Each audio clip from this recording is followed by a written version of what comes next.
was pondering on something recently about our identity and how that's the strongest target that the enemy tries to shoot at. I mean, we see it in two different places where the devil is noted in the Bible as confronting people. And we see it in Adam and Eve, and we see it with Jesus. And then Adam and Eve, he attacked their identity as ones like God.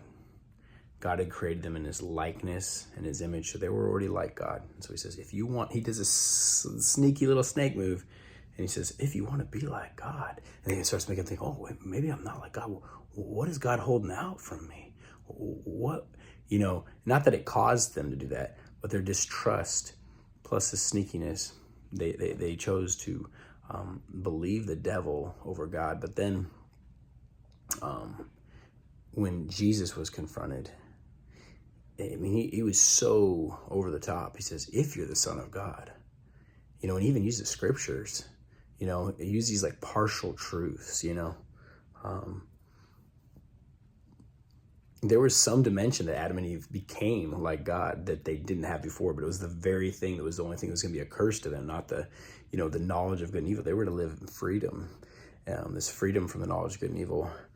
And that was the one thing they weren't created for. So there was some dimension of truth, but it was a lie. They were already like God. But there was one bit that wasn't going to be a blessing to them. It wasn't going to be a blessing to them. And they chose to actually believe Satan over God, that God was holding out on them.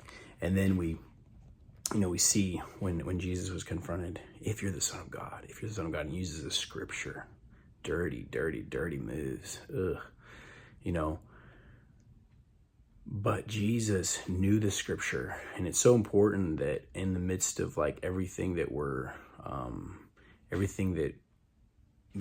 our walk with him, it's not just, oh, I felt this and I had this, it's not just about experience. We need to know the scripture for discernment, to know and bring a litmus test to what we're experiencing, right? That it is the Lord, and it is his kingdom, and it is his will. And so we see that Jesus was able to respond when the devil brought scripture with scripture.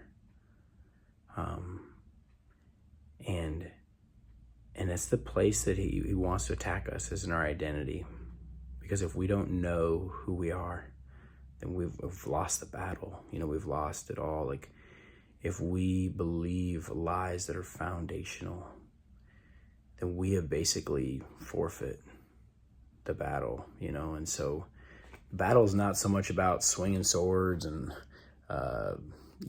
whatever kind of things. Obviously, it's clearly not that. Definitely not, but it's trusting him. I love that, the sword of the Spirit, the shield of faith, our faith, the breastplate of righteousness, knowing that we're righteous, the helmet of salvation, knowing that we're saved, the belt of truth, knowing truth, and then the preparedness to share the gospel. These things actually are weapons of warfare. They're not natural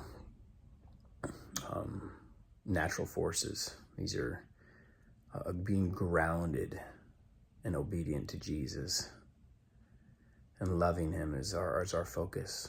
We don't look at the enemy, we look at Jesus. Love you guys.